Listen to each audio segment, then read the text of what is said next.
What's up mga katropa? Ako po si Darren Kagiwa Vlog at nandito tayo ngayon sa bayan ng Lingayen upang makisaya sa kanilang taunang Bagoong Festival. Ating aalamin kung paano nila ito pinagdiriwang. Ano-ano nga ba ang mga activities na masasaksihan nyo tuwing Bagoong Festival. Kaya samahan nyo ko sa isa na namang fiesta adventure na punong-puno ng saya, kaalaman at experience sa bayan ng Lingayen. Tara G!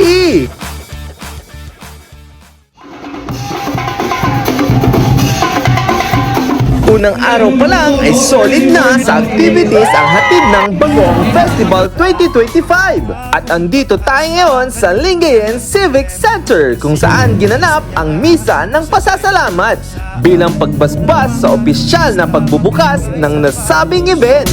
Kasama ang pamilya, Kasal sa patron at magpasalamat. Natunghayan natin dito ang Lingawen Cooking Competition. Iba't ibang recipes ang nailuto ng mga kalahok gamit ang pinagmamalaking bagoong bilang isa sa mga ingredients. Tingin pa lang ay sobrang nakakatakam na talaga. Lingayen, mag-unwind at magsaya, galingaw-lingaw-lingaw. Dito din syempre ginanap ang Taway-Taway Food Showcase. Konting kaalaman, ang taway o taway-taway ay isang salitang Pangasinan na ang ibig sabihin ay tikim. Sa salitang Tagalog, matitikman dito ang iba't iba pang pinagmamalaking produkto, ang one sound, one product ng Lingayen kasama ang iba pang bayan ng Pangasinan. Papahuli ba tayo? Syempre, hindi! Tikiman na! Ng Lingayen, sisiring ang yaman at yan ang halaga, piliin ng atin. Day 2 na mga katropa. Unang activity, free guided tour to Bagoong Factory. At heto na nga mga katropa, nandito tayo ngayon upang sumakay sa kanilang Lingayen Shuttle Bus at pupuntahan natin ang paggawaan ng bagoong.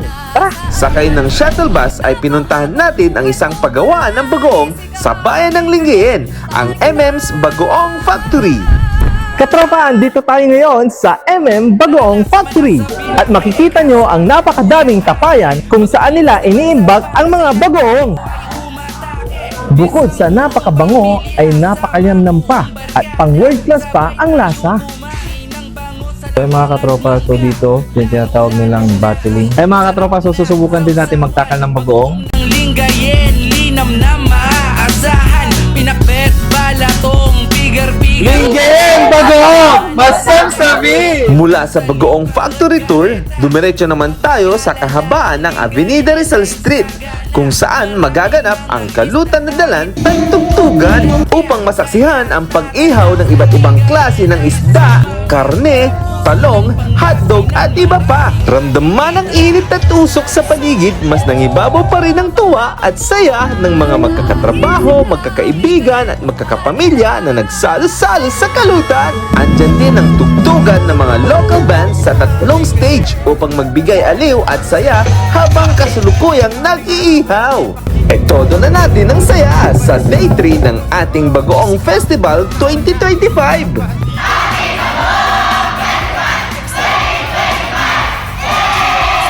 Sabay na mag-explore mula sa timog kakanluran, lilibutin na. Dahil sa araw na ito ay masasaksihan natin ang pinakaabangan ng lahat.